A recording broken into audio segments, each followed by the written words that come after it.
વિદ્યાર્થી મિત્રો, આજે આપણે આ લેક્ચરમાં પરમાણવીય કદ અને આયનીકરણ એન્થાલ્પી એમ બે ગુણધર્મોના વલણ ઉપર વાત કરીશું. તો ચલો પહેલાં આપણે પરમાણવીય કદ ઉપર વાત કરીએ. હવે જો આપણે તમને એસ અને પી વિભાગમાં ભણાવી દીધું છે કે કોઈ પણ આવર્તમાં આપણે ડાબેથી જમણે જતા હતા તો કદમાં ઘટાડો જોવા મળતો હતો, બરાબર. હવે આપણે ડી વિભાગની વાત કરીએ તો ડી વિભાગમાં આવું વલણ નથી હોતું. ડી વિભાગમાં કેવું છે કે શરૂઆતના અંદર તમે ડાબેથી જમણે જશો ને તો કદમાં તમને ઘટાડો જોવા મળશે, પણ પછી કદ લગભગ તમને અચળ જોવા મળે છે. અને ફાઇનલી તમે જ્યારે જશો ને ડાબેથી જમણે તો તમને કદમાં વધારો જોવા મળશે. છેલ્લે કદમાં વધારો જોવા મળે છે. તો આ ટાઈપનું અનિયમિત વલણ છે ડી વિભાગના અંદર. કોઈ પણ શ્રેણીમાં તમે ડાબેથી જમણે જશો તો ધ્યાન આપજો, ડી વિભાગમાં કોઈ પણ શ્રેણીમાં તમે ડાબેથી જમણે જશો તો શરૂઆતમાં કદમાં ઘટાડો, પછી કદ લગભગ અચળ જોવા મળશે અને પછી કદના અંદર તમને વધારો જોવા મળે છે. ચલો બરાબર. જો હું તમને 3D શ્રેણીનું ઉદાહરણ લઈને સમજાવી દઉં તો જો આ 3D શ્રેણીના અંદર આપણી પાસે કયા કયા તત્વો છે તો સ્કેન્ડિયમ છે, ટિટેનિયમ છે, વેનેડિયમ છે, ક્રોમિયમ છે, મેંગેનીઝ છે, આયર્ન, કોબાલ્ટ, નિકલ, કોપર અને ઝિંક છે. યસ, હા. હવે આના અંદર તમે સ્કેન્ડિયમથી ક્રોમિયમ સુધી જશો ને તો તમને કદના અંદર આમાં ઘટાડો જોવા મળશે. પછી ક્રોમિયમથી છેક કોપર સુધી તમે જશો ને તો કદ લગભગ તમને અચળ જોવા મળશે. અને પછી કોપરથી તમે ઝિંક સુધી તરફ આવશો ને તો કદના અંદર એકદમ તમને વધારો જોવા મળશે. તો આ ટાઈપનું વલણ છે 3D શ્રેણીના અંદર, બરાબર. યસ, જો હું તમને વેલ્યુ લખીને બતાવી દઉં કે અહીંયા સ્કેન્ડિયમ જે છે એની પરમાણવીય ત્રિજ્યા છે 144 પિકોમીટર, ટિટેનિયમ જે છે એની છે 132 પિકોમીટર, વેનેડિયમ જે છે એની 122 પિકોમીટર છે, chromium 117, manganese 117, Fe 117, cobalt 116, nickel 115 અને કોપર પાછી 117 અને ઝિંકમાં એકદમ વધારો 125 પિકોમીટર છે.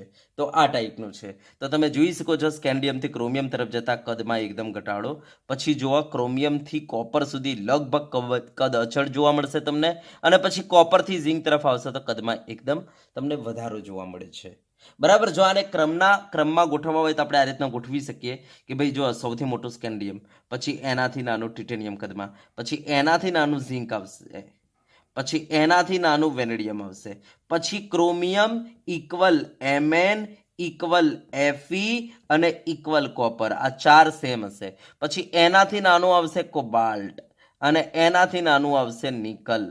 તો આ ટાઈપનો આપણો ટ્રેન્ડ છે કદમાં, બરાબર, 3D શ્રેણીના અંદર. ચલો ક્લિયર? યસ. હવે પ્રશ્ન એ છે કે સાહેબ આવું કેમ સ્કેન્ડિયમથી ક્રોમિયમ તરફ જતા કદમાં ઘટાડો, કેમ ક્રોમિયમથી કોપર તરફ જતા કદ અચળ અને કેમ કોપરથી ઝિંક તરફ જતા કદમાં વધારો, આવું કેમ?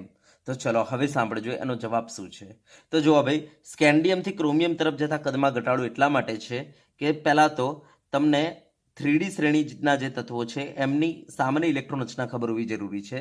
તો સામાન્ય ઇલેક્ટ્રોન રચના કેવી છે તો આર્ગોન 4s2, બરાબર, અને 3D 1 to 10. એનો મતલબ કે આપણે ઇલેક્ટ્રોન જે ભરીએ છીએ 3Dમાં ભરીએ છીએ, બરાબર. અહીંયા 4s2 3D1, અહીંયા 4s2 3D2, 4s2 3D3. તો આપણે જે ઇલેક્ટ્રોન ભરીએ છીએ 3Dમાં ભરીએ છીએ, બરાબર. યસ. તો હવે આપણે આવું કહી શકીએ કે ભાઈ આ કેન્દ્ર, પહેલો કોષ, બીજો કોષ, ત્રીજો કોષ, ચોથો કોષ. ચોથા કોષમાં 4sમાં 2 ઇલેક્ટ્રોન અંદર મોજૂદ છે, બરાબર. યસ. અને તમે જે ઇલેક્ટ્રોન ભરો છો 3Dમાં ભરો છો. હા, હવે તમે જોઈ શકો છો 3D જે છે એ કેન્દ્ર અને બાહ્યતમ કોષની વચ્ચે આવેલી છે, બરાબર. યસ. અને તમે આમાં ઇલેક્ટ્રોન ભરો છો.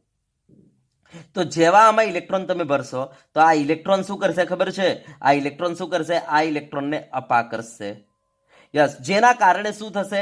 કેન્દ્રનું આ ઇલેક્ટ્રોન ઉપર જે આકર્ષણ લાગતું હતું એ આકર્ષણમાં આ ઇલેક્ટ્રોન શું કરશે? ઘટાડો કરશે, કારણ કે આ અપાકર્ષણ કરશે. યસ. જેના કારણે કેન્દ્રનું આ ઇલેક્ટ્રોન ઉપર જે આકર્ષણ લાગતું હતું એને કહેવાય છે ઝેડ ઇફેક્ટિવ. આ ઝેડ ઇફેક્ટિવમાં આ શું કરશે? ઘટાડો કરશે. યસ. આને કહેવાય છે શિલ્ડિંગ અસર. શિલ્ડ કરે છે, કેન્દ્રથી આ ઇલેક્ટ્રોનને શિલ્ડ કરે છે, રક્ષિત કરે છે. તો આ અસરને કહેવાય છે શિલ્ડિંગ અસર અથવા આચ્છાદન અસર. તો ધ્યાન આપજો. ધ્યાન આપજો, અંદરના જે ઇલેક્ટ્રોન આપણે જે ભરી રહેલા છે 3D માં, આ ઇલેક્ટ્રોન શું કરે છે? આ બાહ્યતમ કોષમાંના ઇલેક્ટ્રોનને અપાકર્ષે છે, જેના કારણે કેન્દ્રનું આ બાહ્યતમ કોષમાંના ઇલેક્ટ્રોન પર લાગતું આકર્ષણ ઘટે છે.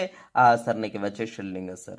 હવે ધ્યાન આપજો, ડી વિભાગ જે છે, ડી કક્ષક જે છે ને કદમાં મોટી છે, 4 લોબની બનેલી છે, જેના કારણે એમાં તમે 1 ઇલેક્ટ્રોન ભરો, 2 ભરો, 3 ભરો, 4 ભરો, 4 ઇલેક્ટ્રોન સુધી તમે ભરશો ને ત્યાં સુધી આ ઇલેક્ટ્રોન ઉપર લાગતું અપાકર્ષણ જે છે એ નેગ્લિજિબલ રહે છે. બરાબર, જેના કારણે કેન્દ્રનું આ ઇલેક્ટ્રોન પર લાગતું આકર્ષણ જ રહે છે. બરાબર, અને આ આકર્ષણના કારણે આપણને અસર જોવા મળશે, કારણ કે શિલ્ડિંગ અસર નેગ્લિજિબલ છે ડી ના અંદર શરૂઆતમાં 4 ઇલેક્ટ્રોન સુધી, કારણ કે ડી કક્ષક કદમાં મોટી છે એટલા માટે. બરાબર, એટલા માટે 4 ઇલેક્ટ્રોન સુધી તો લગભગ આ ઇલેક્ટ્રોન પર લાગતું અપાકર્ષણ જે છે નેગ્લિજિબલ છે, જેના કારણે માત્ર કેન્દ્રનું આ ઇલેક્ટ્રોન પર લાગતું આકર્ષણ જે છે, યસ, એના કારણે જ તમને અસર જોવા મળશે. યસ, જેને આપણે ઝેડ ઇફેક્ટિવ કહીએ છીએ. તો ધ્યાન આપજો, શરૂઆતમાં તમે સ્કેન્ડિયમથી ક્રોમિયમ સુધી જશો ત્યાં તો એ વખતે શું થાય છે? તો ધીરે ધીરે ઇલેક્ટ્રોન તમે શામાં ભરતા જઈ રહેલા છો? 3D માં ભરતા જઈ રહેલા છો. બરાબર, યસ. અને તમે સ્કેન્ડિયમથી ક્રોમિયમ તરફ જશો એ વખતે પરમાણુ ક્રમાંક વધશે, જેના કારણે કેન્દ્રમાં ધનવીજ ભાર વધશે, અને કેન્દ્રમાં ધનવીજ ભાર વધશે તો આ કેન્દ્રનું લાગતું આ ઇલેક્ટ્રોન ઉપર આકર્ષણ જે છે, કેન્દ્રનું આ ઇલેક્ટ્રોન પર લાગતું આકર્ષણ વધવા લાગશે. અને કેન્દ્રનું જો આ ઇલેક્ટ્રોન ઉપર લાગતું આકર્ષણ વધશે, બરાબર, તો કક્ષાઓ સંકોચાશે, કારણ કે આ ઇલેક્ટ્રોન તમે જે ભરી રહેલા છે 3D માં ભરી રહેલા છો, પણ આ ઇલેક્ટ્રોન પર લાગતી અપાકર્ષણ અસર નહીવત છે, નેગ્લિજિબલ છે. માટે ખાલી એક જ હવે અસર રહી, કેન્દ્રની આ ઇલેક્ટ્રોન પર લાગતી આકર્ષણ વાળી અસર. અને પાછું તમે ડાબી સ્કેન્ડિયમથી ક્રોમિયમ તરફ જશો એટલે કેન્દ્રમાં ધનવીજ ભાર વધશે, જેના કારણે આપણે કહી શકીએ આ કેન્દ્રનું આ ઇલેક્ટ્રોન પર લાગતું આકર્ષણ વધશે, જેના કારણે કક્ષાઓ સંકોચાશે, જેના કારણે સ્કેન્ડિયમથી ક્રોમિયમ તરફ જતા કદમાં ઘટાડો જોવા મળે છે. કારણ કે પેલી અસર તો નેગ્લિજિબલ છે, ભલે આમાં ઇલેક્ટ્રોન ભરી રહેલા છો, પણ આ ઇલેક્ટ્રોન પર લાગતી આકર્ષણ અસર નહીવત છે, એટલે માત્ર હવે એક જ અસર રહી, કેન્દ્રની આ ઇલેક્ટ્રોન પર લાગતી આકર્ષણવાળી અસર. બરાબર, અને પાછા તમે ડાબેથી જમણે જશો એટલે કે સ્કેન્ડિયમથી ક્રોમિયમ તરફ જશો એટલે ધનવીજ ભાર વધશે એટલે આ કેન્દ્રનું આ ઇલેક્ટ્રોન પર લાગતું આકર્ષણ વધશે, જેના કારણે કક્ષાઓ સંકોચાશે, જેના કારણે કદમાં ઘટાડો જોવા મળે છે. તો આપણે કહી શકીએ સ્કેન્ડિયમથી ક્રોમિયમ તરફ જતા શું થઈ રહેલું છે? તો શિલ્ડિંગ અસર કરતા ઝેડ ઇફેક્ટિવ, તો ઝેડ ઇફેક્ટિવ ત્યાં વધારે છે, કોના કરતા? શિલ્ડિંગ ઇફેક્ટ કરતા. ઝેડ ઇફેક્ટિવ એટલે કેન્દ્રનું આ ઇલેક્ટ્રોન પર લાગતું આકર્ષણ વધારે છે, કોના કરતા? તો અંદરના ઇલેક્ટ્રોન આ ઇલેક્ટ્રોન પર લાગે જે આકર્ષણ લગાવે છે એના કરતા. તો શિલ્ડિંગ ઇફેક્ટ કરતા ઝેડ ઇફેક્ટિવ વધારે છે. બરાબર, યસ.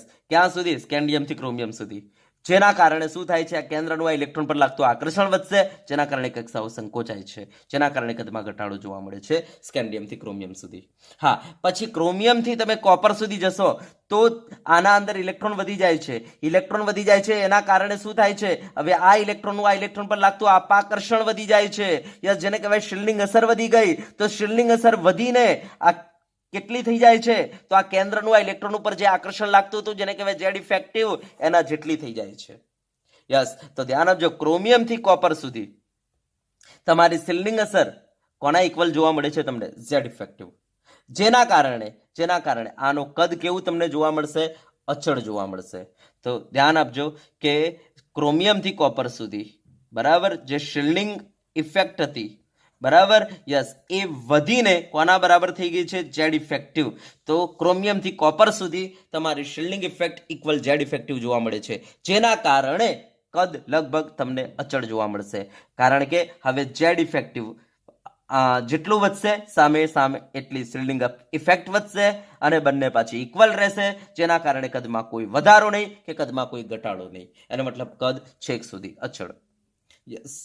હા, અને હવે કોપરથી ઝિંક તરફ આવશો ત્યારે આ 3D માં એટલા બધા ઇલેક્ટ્રોન વધી ગયેલા હોય છે કે હવે આ ઇલેક્ટ્રોન ઉપર બાહ્યતમ કોષમાંના ઇલેક્ટ્રોન ઉપર લાગતું જે અપાકર્ષણ હોય છે એનું મૂલ્ય બહુ જ વધી ગયેલું હોય છે, અને એ મૂલ્ય આ કેન્દ્રનું આ ઇલેક્ટ્રોન પર લાગતું જે આકર્ષણ છે જેને કહેવાય ઝેડ ઇફેક્ટિવ, એના કરતાંય વધી ગયેલું હોય છે, જેના કારણે આપણે કહીશું કે આ કક્ષા જે છે એ બહાર નીકળી જશે, એનો મતલબ વિસ્તરાઈ જશે, જેના કારણે કદમાં ઘટાડો આવે, કદમાં વધારો આવે છે. તો ધ્યાન આપજો, કોપરથી ઝિંક તરફ જતા શું જોવા મળે છે? તો ઝેડ ઇફેક્ટિવ કરતા શિલ્ડિંગ ઇફેક્ટ વધારે જોવા મળે છે, આચ્છાદન અસર વધારે જોવા મળે છે. આ ઇલેક્ટ્રોનનું, અંદરની ઇલેક્ટ્રોનનું બાહ્યતમ કોષમાંના ઇલેક્ટ્રોન પર લાગતું અપાકર્ષણ જે છે એ તમને વધારે જોવા મળે છે. કોના કરતા? ઝેડ ઇફેક્ટિવ કરતા, જેના કારણે કક્ષાઓ વિસ્તરાય છે. અને બીજા શબ્દોમાં એમ પણ કહી શકીએ કે અહીંયા ઇલેક્ટ્રોન એટલા બધા વધી ગયેલા છે કે આ ઇલેક્ટ્રોન વચ્ચે અપાકર્ષણ લાગે છે. આ અપાકર્ષણને મિનિમાઇઝ કરવા માટે એ શું કરશે? આ જે કક્ષા છે એનો પરિઘ જે છે એને મોટો કરી દે છે. યસ, જો પરિઘ મોટો થશે એટલે બહાર આવશે તો આ કક્ષાને ટકરાશે, જેના કારણે આ કક્ષા બહાર નીકળી જશે, જેના કારણે કક્ષાઓ વિસ્તરાશે આપણે કહીશું. તો ધ્યાન આપજો, કોપરથી ઝિંક તરફ જતા કક્ષાઓ કેમ વિસ્તરાય છે તમને ખબર પડી ગઈ. તો આમ આપણે કહી શકીએ સ્કેન્ડિયમથી ક્રોમિયમ તરફ જતા કદમાં ઘટાડો, ક્રોમિયમથી કોપર સુધી કદ અચળ અને કોપરથી ઝિંક સુધી કદમાં એકદમ વધારો જોવા મળે છે. ચલો બરાબર. હવે જુઓ, આ જ પ્રકારનો ટ્રેન્ડ તમને 4D શ્રેણીમાં, આ મેં 3D શ્રેણીમાં બતાવ્યો હતો, આ જ પ્રકારનો ટ્રેન્ડ તમને 4D શ્રેણીમાં અને 5D શ્રેણીમાં પણ જોવા મળશે. ચલો, તો હું એક કામ કરું છું, બરાબર, આને આલેખમાં નાખી દઉં છું, બરાબર, જેના કારણે ઓર વધારે ખબર પડશે. તો ધ્યાન આપજો, આપણે આને આલેખમાં નાખી દઈએ.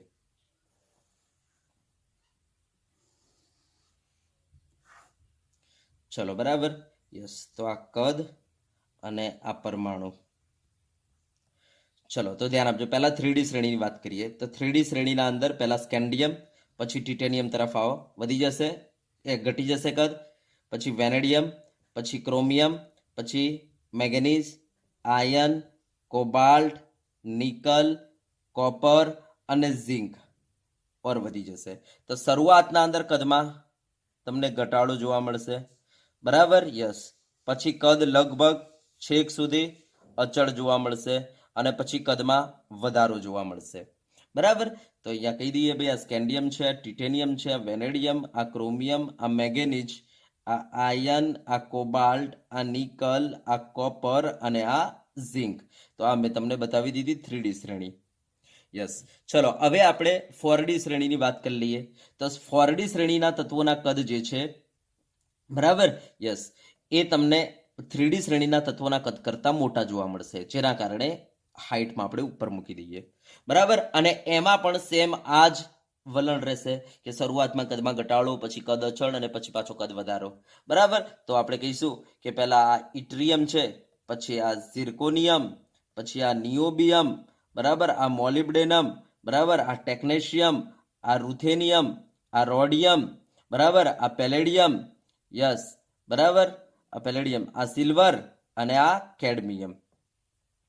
તો આપણે કહી દઈએ ઇટ્રિયમ, બરાબર, આ ઝિર્કોનિયમ, આ નિયોબિયમ, આ મોલિબ્ડેનમ, આ ટેકનેશિયમ, આ રૂથેનિયમ, આ રોડિયમ, બરાબર. યસ, અને અહીંયા આ પેલેડિયમ, હા, અહીંયા આ સિલ્વર અને આ તમારું કેડમિયમ. ચલો બરાબર. તો આ થઈ ગઈ આપણી 4D શ્રેણી. તો એમાં પણ તમને સેમ ટ્રેન્ડ જોવા મળશે. શરૂઆતમાં કદમાં ઘટાડો, પછી કદ અચળ છેક સુધી, બરાબર, અને પછી કદમાં એકદમ વધારો જોવા મળશે. તો આ ચાંદ જેવું બનશે, પણ આ હાઈટમાં રહેશે અને આ થોડું લોવરમાં રહેશે, બરાબર. યસ, તો આ થઈ ગઈ આપણી 4D શ્રેણી. ચલો હવે 5D શ્રેણીની વાત કરીએ. તો 5D શ્રેણીમાં કંઈક આવું છે, ધ્યાન આપજો, કે ઇટ્રિયમના નીચે જે છે લેન્થેનમ, એનું કદ મોટું છે, ધ્યાન આપજો, બરાબર. યસ, લેન્થેનમ. અને પછી લેન્થેનમ પછીના તત્વોના કદ જે છે એ તમને સેમ 4D શ્રેણીના તત્વોના કદ જેટલા જોવા મળશે. એનો મતલબ લેન્થેનમ પછી જે હાફનિયમ આવે છે એનું કદ સેમ આટલું જ, ઝિર્કોનિયમ જેટલું જ. હા, હાફનિયમ પછી હાફનિયમ લા હપ્તા ટેન્ટેલમ આવે છે, એનું કદ સેમ આટલું જ, સેમ નિયોબિયમ જેટલું જ, એમાં કોઈ ફરક નહીં, એકદમ નજદીક હો ને. Yes, same. હા, તો સેમ કોના જેવા જોવા મળે છે? 5D શ્રેણીના તત્વોના કદ 4D શ્રેણીના તત્વોના કદ જેટલા જ, પણ કયા? તો લેન્થેનમ પછી ના હોય ને બધા 5D શ્રેણીના તત્વોના કદ, એ તમને 4D શ્રેણીના તત્વોના કદ જેટલા જોવા મળશે. અને વલણ એ પાછું એ સેમ જ, કે પહેલા શરૂઆતમાં ઘટાડો, પછી કદ અચળ અને પછી કદમાં વધારો. તો હાફનિયમ, ટેન્ટેલમ, પછી ટંગસ્ટન, પછી રેનિયમ લાપતા વરના રે, પછી ઓસ્મિયમ, બરાબર, આયરન રોડ સે પીટેગા, ઇરિડિયમ, બરાબર, પછી પ્લેટિનમ અહીંયા આ ઇરિડિયમ, બરાબર, આ પ્લેટિનમ લગભગ એના ઉપર જ આમ એકદમ નજદીક, બરાબર, તો આ પ્લેટિનમ, બરાબર, યસ, પછી આ EU અને આ છે મર્ક્યુરી, HG મર્ક્યુરી, બરાબર. તો એમના કદ ખાલી ઇટ્રિયમ કરતા લેન્થેનમનું મોટું છે.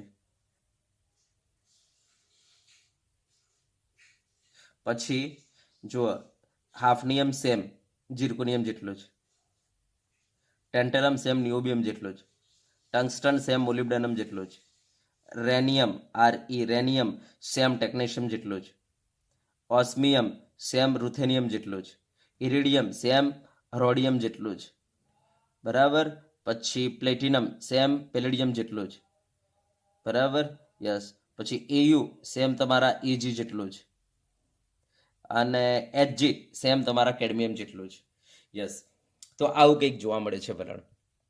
હવે વાત એ છે કે કેમ કેમ ઇટ્રિયમ કરતા લેન્થેનમ વધારે છે અને ઇટ્રિયમ પછીના જે તત્વોના કદ છે એ અને જે 5D શ્રેણીના તત્વોના કદ છે એ કેમ તમને સરખા જોવા મળે છે? એના પાછળનું રીઝન શું છે? તેના પાછળનું રીઝન છે લેન્થેનોઇડ સંકોચન. શું રીઝન છે? લેન્થેનોઇડ સંકોચન છે.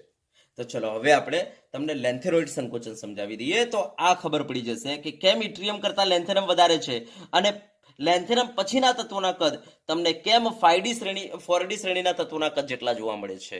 યસ, એના બરાબર એ તમે આરામથી જો લેન્થેનોઇડ સંકોચન સમજી જશો તો તમને ખબર પડી જશે. ચલો બરાબર.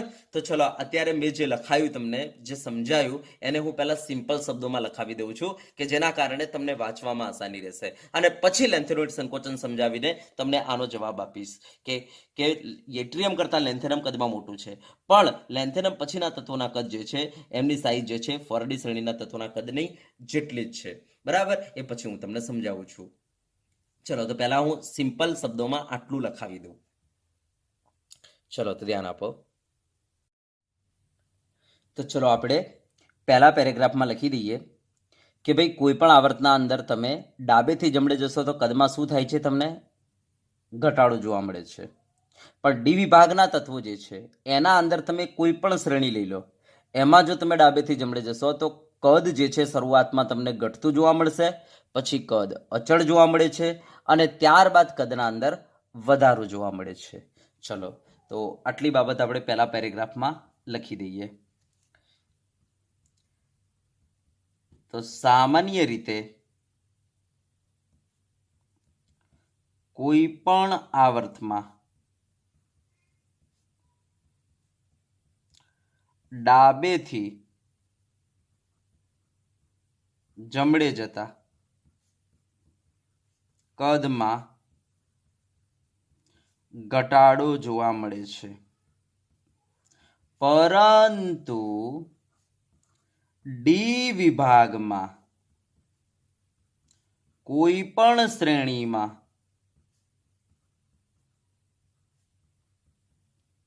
ડાબેથી જમણે જતા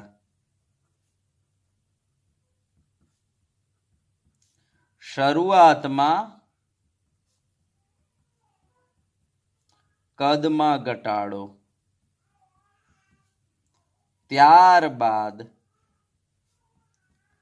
કદ અચળ અને ત્યારબાદ કદમાં વધારો જોવા મળે છે. ચલો બરાબર, યસ. હવે જુઓ 3D શ્રેણીના અંદર જો આપણે વાત કરીએ તો સ્કેન્ડિયમથી ક્રોમિયમ તરફ જતા કદના અંદર શું જોવા મળે છે? તો ભાઈ ઘટાડો. હવે કેમ? તો આપણે વાત કરીએ ભાઈ સ્કેન્ડિયમથી ક્રોમિયમ તરફ જતા કદમાં ઘટાડો થાય છે. કારણ શું છે આનું? તો ભાઈ એ દરમિયાન શું હોય છે ખબર છે? તમારું ઝેડ ઇફેક્ટિવ જે છે એ શિલ્ડિંગ ઇફેક્ટ કરતા, આચ્છાદન અસર કરતા વધારે હોય છે. બરાબર, કારણ કે Z effective greater than shielding effect હોવાથી કેન્દ્રનું બરાબર બાહ્યતમ કોષમાંના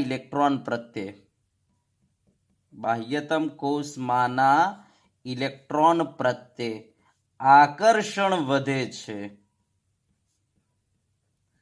જેથી કક્ષાઓ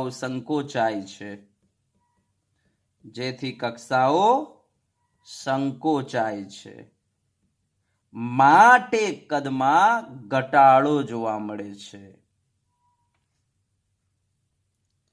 હા, હવે જુઓ તમે, જ્યારે ક્રોમિયમથી તમે કોપર તરફ જશો તો તમારું કદ અચળ રહે છે.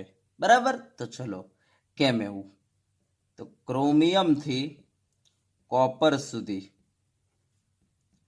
કદ અચળ રહે છે. ચલો, કારણ શું છે?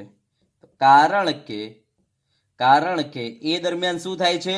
આચ્છાદન અસર વધીને ઝેડ ઇફેક્ટિવ જેટલી થઈ જાય છે, એટલા માટે. કારણ કે આચ્છાદન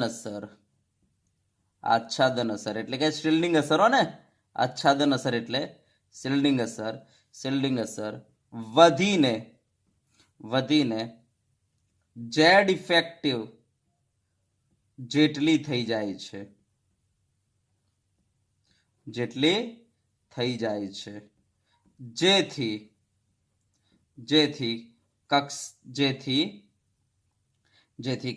આપણે કહી શકીએ જેથી કદ અચળ રહે છે.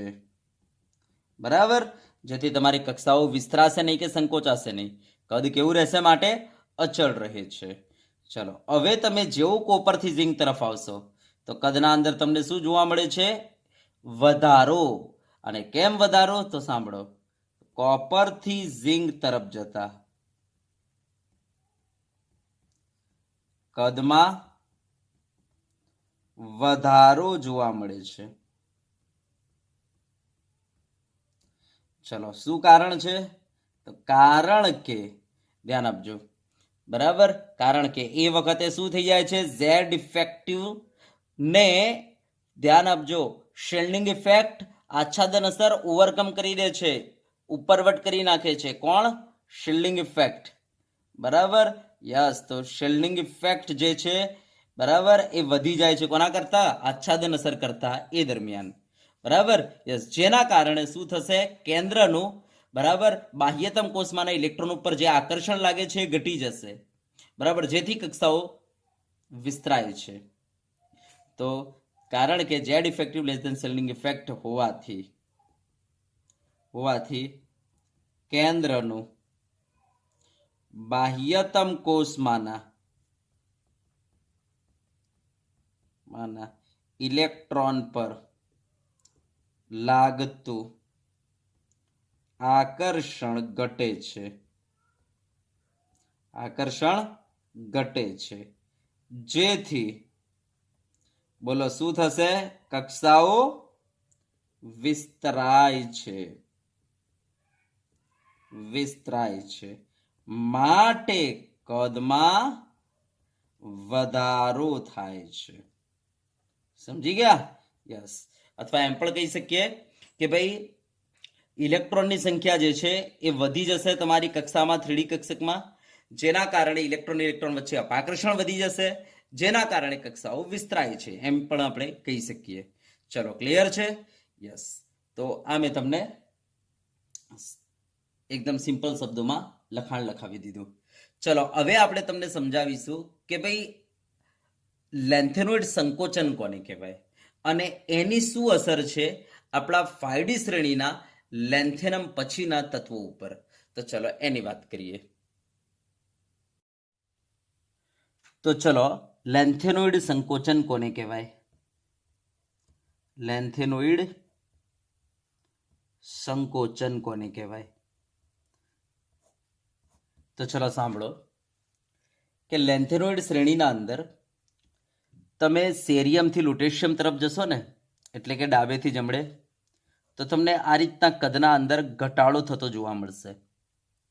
બરાબર, ડાબેથી જમણે જશો ને લેન્થેનોઇડ શ્રેણીના અંદર, એટલે કે સેરિયમથી લુટેશિયમ, તો તમને કદના અંદર આ રીતના ઘટાડો થતો જોવા મળે છે.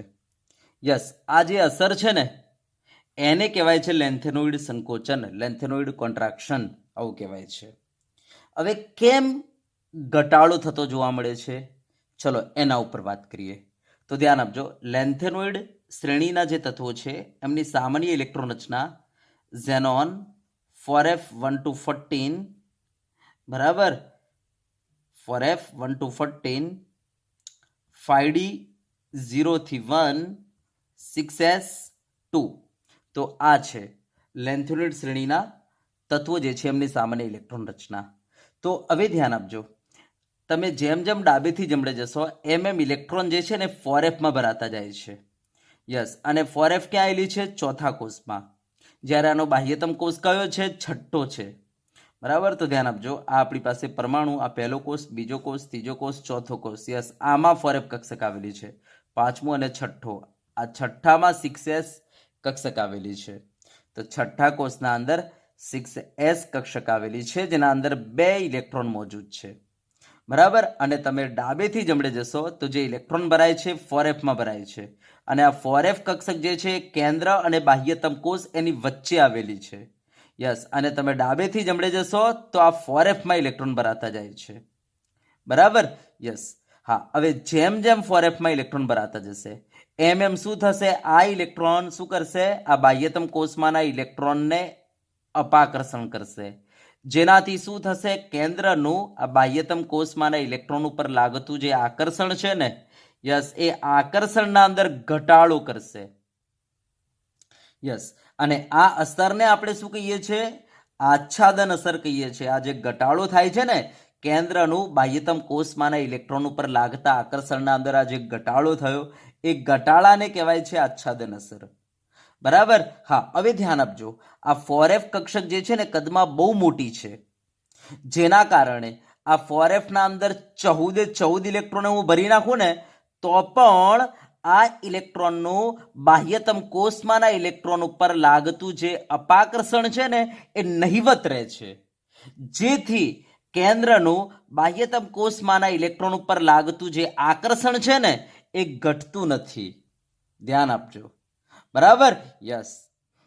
હા, તો કહેવાનો મતલબ કે કેન્દ્રનું બાહ્યતમ કોષમાંના ઇલેક્ટ્રોન ઉપર લાગતું જે આકર્ષણ છે એ આકર્ષણને આ 4f માંના ઇલેક્ટ્રોન જે છે બરાબર ઘટાડતા નથી. કેમ? કારણ કે આ ઇલેક્ટ્રોન જે છે એનું આ ઇલેક્ટ્રોન પર લાગતું જે અપાકર્ષણ છે એ નહિવત રહે છે. માટે 4f માં ઇલેક્ટ્રોન ભરાશે તો પણ કેન્દ્રનું આ ઇલેક્ટ્રોન ઉપર લાગતું આકર્ષણ ઘટતું નથી. સમજી ગયા? યસ. કારણ એ છે કે ભાઈ એફ કક્ષક બહુ મોટી છે, માટે એમાં જો 14 ઇલેક્ટ્રોન ભરી જાય તો પણ આ ઇલેક્ટ્રોન ઉપર લાગતું અપાકર્ષણ નહિવત જ રહે છે. બરાબર, યસ. એનો મતલબ એ થયો કે એફ કક્ષક જે છે એની આચ્છાદન અસર કેવી હોય છે? એકદમ નહિવત. બરાબર, યસ. અને મેં 11માં પણ તમને ભણાવ્યું હતું કે ભાઈ સૌથી વધારે આચ્છાદન અસર એસની, એના કરતાં ઓછી પીની, એના કરતાં ઓછી ડીની, કારણ કે 4 લોબની બનેલી, અને એફ તો એના કરતાં વધારે લોબની બનેલી છે. યસ, જેના કારણે આ બહુ મોટી છે, જેના કારણે આમાં 14 ઇલેક્ટ્રોન ભરી જાય ને તો એ આની પાસે આચ્છાદન અસર રહેતી નથી. બરાબર, યસ. જેના કારણે કેન્દ્રનું આ ઇલેક્ટ્રોન પર લાગતું આકર્ષણ જે છે, બરાબર, યસ, એના ઉપર કોઈ વિપરીત અસર થતી નથી. બરાબર, એનો મતલબ કેન્દ્રનું આ ઇલેક્ટ્રોન ઉપર લાગતું જે આકર્ષણ છે, બરાબર, યસ, એ આકર્ષણમાં કોઈ ઘટાડો થતો નથી. બરાબર, યસ. અને હવે તમે ડાબેથી જમણે જશો એટલે ધીરે ધીરે કેન્દ્રમાં પ્રોટોનની સંખ્યા વધી રહેલી છે, જેના કારણે કેન્દ્રોમાં ધન વીજભાર વધી રહેલો છે, જેના કારણે કેન્દ્રનું આ બાહ્યતમ કોષમાંના ઇલેક્ટ્રોન ઉપર લાગતું આકર્ષણ વધી જશે, જેના કારણે આ કક્ષાઓ સંકોચાશે, જેના કારણે કદમાં ઘટાડો થાય છે. તો ધ્યાન આપજો, તમે ડાબેથી જમણે જશો ને તો ધન વીજભાર વધી રહેલો છે કેન્દ્રમાં, જેના કારણે કેન્દ્રનું બાહ્યતમ કોષમાંના ઇલેક્ટ્રોન ઉપર લાગતું આકર્ષણ વધી રહેલું છે, જેના કારણે કક્ષાઓ સંકોચાશે. અને ડાબેથી જમણે જતા ઇલેક્ટ્રોન 4f માં ભરાય છે, પણ f કક્ષક બહુ મોટી હોવાને કારણે એની પાસે કોઈ આચ્છાદન અસર નથી. યસ, જેના કારણે આપણે કહી શકીએ કે ભાઈ કેન્દ્રનું આ ઇલેક્ટ્રોન ઉપર લાગતું આકર્ષણ ઘટવાને બદલે વધતું જાય છે ડાબેથી જમણે જતા. યસ, જેના કારણે કક્ષાઓ સંકોચાય છે. તો ફરીથી ધ્યાન આપજો, ડાબેથી જમણે જતા જે ઇલેક્ટ્રોન ઉમેરાય છે 4f માં ઉમેરાય છે, બરાબર, જેની આચ્છાદન અસર ઓછી છે, અને કેન્દ્રીય વીજભાર વધી રહેલો છે, જેના કારણે કેન્દ્રનું આ ઇલેક્ટ્રોન ઉપર લાગતું આકર્ષણ વધશે, જેના કારણે કક્ષાઓ સંકોચાય છે. યસ, માટે કદમાં ઘટાડો થાય છે. યસ, આ અસરને કહેવાય છે લેન્થેનોઇડ સંકોચન. તો ધ્યાન આપજો, એફ કક્ષકમાં ભલે ઇલેક્ટ્રોન ઉમેરાય છે, બરાબર, પણ ડાબેથી જમણે જતા કેન્દ્રનું આ ઇલેક્ટ્રોન પર લાગતું આકર્ષણ વધતું જાય છે. કારણ કે એફ કક્ષક કદમાં બહુ મોટી છે, જેના કારણે એની આચ્છાદન અસર એકદમ ઓછી છે, બરાબર. યસ, એના કારણે ડાબેથી જમણે જતા, બરાબર, કેન્દ્રનું આ ઇલેક્ટ્રોન પર લાગતું આકર્ષણ વધતું જાય છે, જેથી કક્ષાઓ સંકોચાય છે. યસ, આ અસરને કહેવાય છે, બરાબર, લેન્થેનોઇડ સંકોચન. તો ચલો અહીંયા લખી દઈએ. તો લેન્થેનોઇડ શ્રેણીમાં ડાબેથી જમણે જતા કદમાં ઘટાડો થાય છે, કારણ કે ડાબેથી જમણે જતા ઇલેક્ટ્રોન 4f કક્ષકમાં ઉમેરાય છે, પરંતુ તેમની આચ્છાદન અસર બહુ જ ઓછી છે, બરાબર. આચ્છાદન અસરનો ક્રમ એસપીડીએફ. તો એફ ની આચ્છાદન અસર બહુ જ ઓછી છે. વળી ડાબેથી જમણે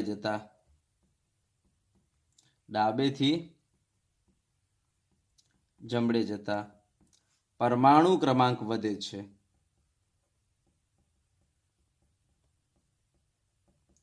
જેથી કેન્દ્રમાં પ્રોટોન વધે છે, માટે કેન્દ્રનું 6s કક્ષકમાંના ઇલેક્ટ્રોન પર લાગતું આકર્ષણ વધે છે, જેથી કક્ષાઓ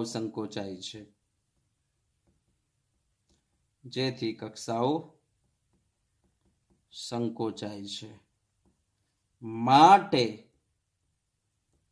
કદમાં ઘટાડો થાય છે. ચલો, ક્લિયર? યસ, આ અસરને કહેવાય છે, શું કહેવાય છે? લેન્થેનોઇડ સંકોચન કહે છે. લેન્થેનોઇડ સંકોચન કહે છે. ચલો, ક્લિયર? યસ. હવે લેન્થેનોઇડ સંકોચનની શું અસર છે, બરાબર, લેન્થેનમ પછીના તત્વો પર? તો ધ્યાન આપજો. તો જુઓ, આ આપણી પાસે ઇટ્રિયમ, એના નીચે આવશે લેન્થેનમ, જે અહીંયા બતાવેલું છે. તો ઇટ્રિયમના નીચે લેન્થેનમ છે. ચલો, હવે લેન્થેનમ અહીંયા છે, ધ્યાન આપજો, લેન્થેનમ અહીંયા છે. યસ, હવે લેન્થેનમ પછી ટોટલ આપણી પાસે 14 તત્વો આવશે, સેરિયમથી લઈને લ્યુટેશિયમ સુધી, બરાબર. યસ, તો સેરિયમથી લ્યુટેશિયમ તરફ જતા કદમાં શું જોવા મળે છે? ઘટાડો, જેને આપણે શું કહીએ છીએ? લેન્થેનોઇડ સંકોચન. તો ધીરે ધીરે કદ ઘટી રહ્યું છે. યસ, અને લ્યુટેશિયમ પછી કોણ આવે છે? હાફનિયમ. તો હાફનિયમ લેન્થેનમ પછી હાફનિયમમાં આવતા આવતા આપણે 14ની મુસાફરી કરવી પડે છે, બરાબર. યસ, 14ની મુસાફરી કરતા કરતા કદમાં એકદમ ઘટાડો થઈ ગયેલો હોય છે અને પછી હાફનિયમનો નંબર આવે છે, જેના કારણે હાફનિયમનું કદ એટલું બધું ઘટી ગયેલું હોય છે કે જોવા મળે છે કોના જેટલું, તો ઉપર જે ઝિર્કોનિયમ છે એના કદ જેટલું, આટલું જોવા મળે છે હાફનિયમનો. સેમ એ રીતના ટેન્ટેલમનું કદ પણ ઘટીને એટલું ઘટી ગયેલું હોય છે કે એનું કદ કોના જેટલું જોવા મળે છે, નિયોબિયમ જેટલું. સેમ ટંગસ્ટનનું કદ ઘટીને એટલું ઘટી ગયેલું હોય છે કે એનું કદ કેટલું જોવા મળે છે, મોલિબ્ડેનમ જેટલું. તો કહેવાનો મતલબ કે ભાઈ લેન્થેનોઇડ સંકોચનના કારણે એટલે કે સેરિયમથી લ્યુટેશિયમ તરફ જતા કદમાં જે ઘટાડો જોવા મળ્યો, યસ, આ ઘટાડાની અસર ક્યાં વર્તાઈ, તો હાફનિયમ ઉપર વર્તાઈ, ટેન્ટેલમ ઉપર વર્તાઈ. એનો મતલબ લેન્થેનમ પછીના જે ડી વિભાગના જે તત્વો છે, યસ, એમના ઉપર આ ઘટાડાની અસર, આ કદમાં જે ઘટાડો થયો એની અસર આ તત્વો પર વર્તાઈ. યસ, જેના કારણે તમને આ તત્વોના કદ કેટલા જોવા મળ્યા, તો જે 4D શ્રેણીના તત્વો છે એની ઉપર આવેલી 4D શ્રેણીના તત્વો જે છે એમના કદ જેટલા જોવા મળ્યા. ચલો, ક્લિયર છે? તો ધ્યાન આપજો, લેન્થેનોઇડ સંકોચનની અસર ક્યાં વર્તાય છે, તો આપણે કહીશું કે ભાઈ લેન્થેનોઇડ સંકોચનની અસર આ 5D શ્રેણીના લેન્થેનમ પછીના તત્વ જેમ કે હાફનિયમ, ટેન્ટેલમ, ટંગસ્ટન, રેનિયમ, ઓસ્મિયમ, ઇરિડિયમ, પ્લેટિનમ, એયુ અને મર્ક્યુરી ઉપર વર્તાય છે. યસ, અને જેના કારણે આમના કદ કેટલા જોવા મળે છે, તો એની ઉપરની જે શ્રેણી છે જેને કહીશું 4D શ્રેણી, યસ, એના તત્વોના કદ જેટલા જોવા મળેલા છે. ચલો, બરાબર. તો આપણે લખી દઈએ લેન્થેનોઇડ સંકોચનની અસર, બરાબર, કેવી થાય છે, બરાબર, ડી વિભાગના તત્વો પર. તો ચલો આપણે લખી દઈએ કે ભાઈ લેન્થેનોઇડ સંકોચનની અસર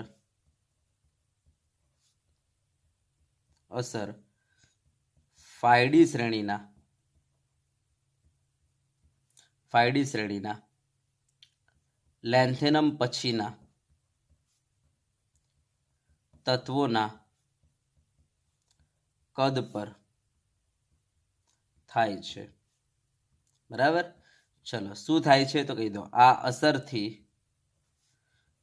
લેન્થેનમ પછીના તત્વોના કદ તેની ઉપર આવતી 4D શ્રેણી ના તત્વોના કદ જેટલા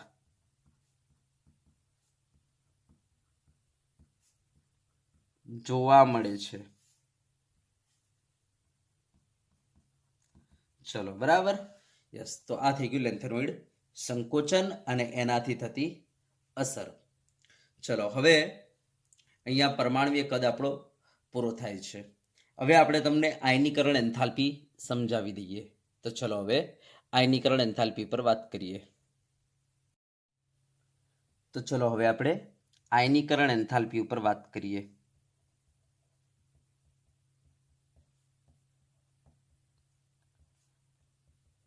આયનીકરણ એન્થાલ્પી.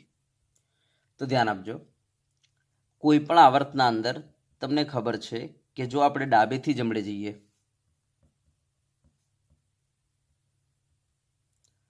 તો આયનીકરણ એન્થાલ્પી જે છે, આયોનાઇઝેશન પોટેન્શિયલ જેને કહેવાય આયનીકરણ એન્થાલ્પી, યસ, એના અંદર વધારો જોવા મળે છે. અને આ જે વધારો છે એ એસ અને પી વિભાગના તત્વોમાં ચોખ્ખો જોવા મળે છે. પણ તમે ડી વિભાગની જ્યારે વાત કરશો તો ડી વિભાગના તત્વોના અંદર તમને આવો ચોખ્ખો વધારો નહીં જોવા મળે જેવો તમને એસ અને પી વિભાગમાં જોવા મળે છે. એવો ચોખ્ખો વધારો તમને ડી વિભાગના તત્વોમાં જોવા મળતો નથી, બરાબર. તો ધ્યાન આપજો, આયનીકરણ એન્થાલ્પીના અંદર, બરાબર, ડી વિભાગના તત્વોમાં ડાબેથી જમણે જતા કોઈ પણ શ્રેણીના અંદર તમને ચોખ્ખો વધારો નહીં જોવા મળે. જેવો તમને એસ અને પી વિભાગમાં જોવા મળે છે એવો ચોખ્ખો વધારો તમને ડી વિભાગના તત્વોમાં નહીં જોવા મળે. હા, ડી વિભાગના તત્વોની ખાસિયત એ છે, જેમ કે હું 3D શ્રેણી લઈ લઉં જેના અંદર સ્કેન્ડિયમ છે, ટિટેનિયમ છે, વેનેડિયમ છે, ક્રોમિયમ છે, મેંગેનીઝ છે, આયર્ન, કોબાલ્ટ, નિકલ, કોપર અને ઝિંક. યસ, આ 3D શ્રેણીના અંદર તમે ડાબેથી જમણે જશો ને, ડાબેથી જમણે, યસ, ત્યારે તમે પ્રથમ આયનીકરણ એન્થાલ્પી જોશો ને તો નજીકના તત્વોની લગભગ સરખી તમને જોવા મળે છે. બરાબર, લગભગ કેવી જોવા મળે છે? નજીકના તત્વોની આયનીકરણ એન્થાલ્પી પ્રથમ સરખી જોવા મળે છે. તો ધ્યાન આપજો, IP1 જેને કહેવાય ફર્સ્ટ આયોનાઇઝેશન એન્થાલ્પી, પ્રથમ આયનીકરણ એન્થાલ્પી, બરાબર, નજીકના તત્વોની લગભગ સરખી જોવા મળે છે.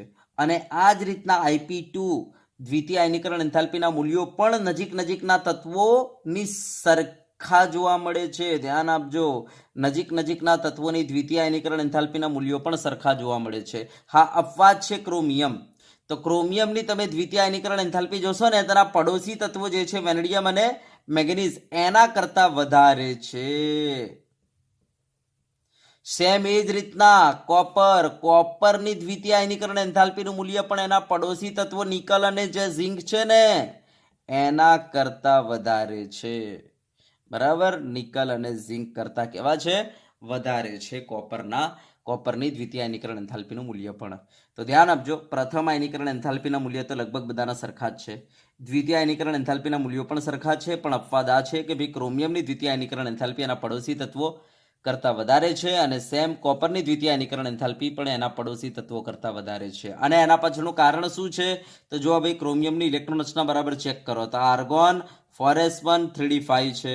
હવે જો આપણે એક ઇલેક્ટ્રોન કાઢી નાખીએ તો શું બની જશે? Argon 4s0 3d5. ખબર છે ને, ઇલેક્ટ્રોન પહેલા 4s માંથી નીકળે ને પછી 3d માંથી.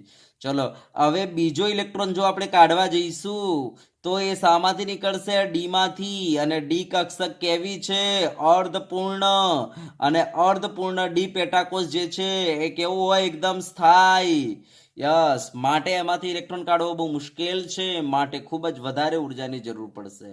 તો ધ્યાન આપજો, Cr+2 બનાવવું હોય તો ખૂબ જ વધારે ઉર્જાની જરૂર પડે છે. કારણ કે ભાઈ એના અંદર D5 છે જે અર્ધપૂર્ણ પેટાકોષ છે, જેની સ્થાયીતા વધુ છે, માટે એમાંથી ઇલેક્ટ્રોન દૂર કરવો મુશ્કેલ છે. માટે આપણે કહી શકીએ અહીંયા વધારે ઉર્જાની જરૂર પડશે. બરાબર, યસ, માટે આપણે કહી શકીએ કે ક્રોમિયમની દ્વિતીય આયનીકરણ એન્થાલ્પીનું મૂલ્ય બહુ ઊંચું છે. કોના કરતા? એના પડોશી તત્વો વેનેડિયમ અને મેંગેનીઝ કરતા. સેમ આપણે અહીંયા વાત કરીએ તો ધ્યાન આપજો, જે આ કોપર છે, કોપરની જે ઇલેક્ટ્રોન રચના કેવી છે? તો કોપરની ઇલેક્ટ્રોન રચના આર્ગોન 4s1 3d10 છે. હવે એમાંથી જો એક ઇલેક્ટ્રોન કાઢવો હશે તો આપણે 4s માંથી બહાર કાઢવું પડે. તો 4s માંથી બહાર કાઢી લીધો. ચલો, હવે મને બતાવજો, હવે આ શું થઈ ગયું છે? D10 જે પૂર્ણ પેટાકોષ છે. કેવો છે? પૂર્ણ પેટાકોષ, જેની સ્થાયીતા કેવી છે? વધુ છે. યસ, માટે આમાંથી ઇલેક્ટ્રોન દૂર કરવો મુશ્કેલ છે. માટે જો તમારે આમાંથી બીજો ઇલેક્ટ્રોન દૂર કરવો હશે અને Cu+2 બનાવવું હશે તો તમારે D10 માંથી દૂર કરવો પડશે, પણ એની સ્થાયીતા વધારે છે, માટે એમાંથી દૂર કરવો મુશ્કેલ છે, ખૂબ જ વધારે ઉર્જાની જરૂર પડશે. ત્યારે જઈને D9 બનાવશે. સમજી ગયા? માટે કહી દો કોપરની દ્વિતીય આયનીકરણ એન્થાલ્પીનું મૂલ્ય ખૂબ જ વધારે છે એના પડોશી તત્વો કરતા પણ. ચલો, બરાબર, તો આ ધ્યાન આપજો, પ્રથમ આયનીકરણ એન્થાલ્પી જે છે IP1 બધાની લગભગ સરખી છે. દ્વિતીય આયનીકરણ એન્થાલ્પી પણ લગભગ સરખી છે, બહુ ઓછો તફાવત રહેલો છે. બરાબર, નજીકના બરાબર પરમાણુઓના અંદર પણ. બરાબર, ક્રોમિયમ અને કોપરની તમે દ્વિતીય આયનીકરણ એન્થાલ્પી જોશો, બરાબર, આ બે અપવાદ છે. જો ક્રોમિયમ અને કોપરની દ્વિતીય આયનીકરણ એન્થાલ્પી જોશો તેના પડોશી તત્વો જે છે એના કરતા વધારે છે. અને એના પાછળનું કારણ મેં તમને આ સમજાવી દીધું. તો ક્રોમિયમના અંદર એક ઇલેક્ટ્રોન દૂર કર્યા પછી બીજો ઇલેક્ટ્રોન જે દૂર કરવો પડે છે D5 માંથી દૂર કરવો પડે છે, જે અર્ધપૂર્ણ પેટાકોષ છે, જેની સ્થાયીતા વધારે છે, માટે ખૂબ જ વધારે ઉર્જાની જરૂર પડે છે. સેમ કોપરના અંદર પણ એક ઇલેક્ટ્રોન દૂર કર્યા પછી બીજો જે ઇલેક્ટ્રોન દૂર કરવો પડે છે D10 માંથી દૂર કરવો પડે છે, જે પૂર્ણ પેટાકોષ છે, જેની સ્થાયીતા વધારે છે, માટે ખૂબ જ વધારે ઉર્જાની જરૂર પડે છે. ચલો, ક્લિયર થઈ ગયું? તો આ મેં તમને આયનીકરણ એન્થાલ્પીના મૂલ્યો બતાવી દીધા. હવે ધ્યાન આપજો, જો આપણે તૃતીય આયનીકરણ એન્થાલ્પીની વાત કરીશું, તૃતીય આયનીકરણ એન્થાલ્પીની, તો ધ્યાન આપજો, તૃતીય આયનીકરણ એન્થાલ્પી જે છે મેંગેનીઝ અને ઝિંકની વધારે છે એના પડોશી તત્વો કરતા. તો કેમ મેંગેનીઝની વધારે છે? તો ધ્યાન આપજો, જો હું તમને ઇલેક્ટ્રોન રચના પહેલા લખીને બતાવી દઉં. મેંગેનીઝની ઇલેક્ટ્રોન રચના 4s2 3d5 છે.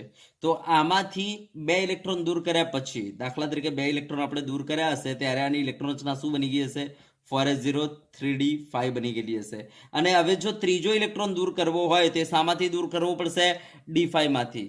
બરાબર, જે અર્થપૂર્ણ પેટાકો છે જેની સ્થાયીતા વધારે છે, માટે ત્રીજો ઇલેક્ટ્રોન દૂર કરવું મુશ્કેલ છે. માટે કહી દો મેંગેનીઝની તૃતીય આયનીકરણ એન્થાલ્પી Ip3 ખૂબ જ વધારે છે. બરાબર, યસ, એના પડોશી તત્વો કરતા. સેમ ઝિંક સાથે પણ આવું જ થશે. જો આ ઝિંકની ઇલેક્ટ્રોન રચના લખી દો તો શું છે? આર્ગોન 4s2 3d10 છે. આમાંથી 2 ઇલેક્ટ્રોન તમે દૂર કરી નાખશો તો Zn+2 આર્ગોન 4s0 3d10 થઈ જશે. અને હવે જો ત્રીજો ઇલેક્ટ્રોન દૂર કરવો હોય તો શામાંથી દૂર કરવો પડશે? d10 માંથી. યસ, જે પૂર્ણ પેટાકો છે જેની સ્થાયીતા વધારે છે, માટે આમાંથી દૂર કરવો થોડો મુશ્કેલ છે. માટે કહી દો કે ભાઈ ઝિંક જે છે એની Ip3 જે છે એના પડોશી તત્વો કરતા વધારે છે. ચલો, ક્લિયર થઈ ગયો? યસ, તો આ મેં તમને આયનીકરણ એન્થાલ્પીનો કોન્સેપ્ટ બતાવી દીધો. ચલો, બરાબર. તો વિદ્યાર્થી મિત્રો, આજે આપણે આ લેક્ચરને અહીંયા સુધી રાખીશું. ચલો, બરાબર. યસ.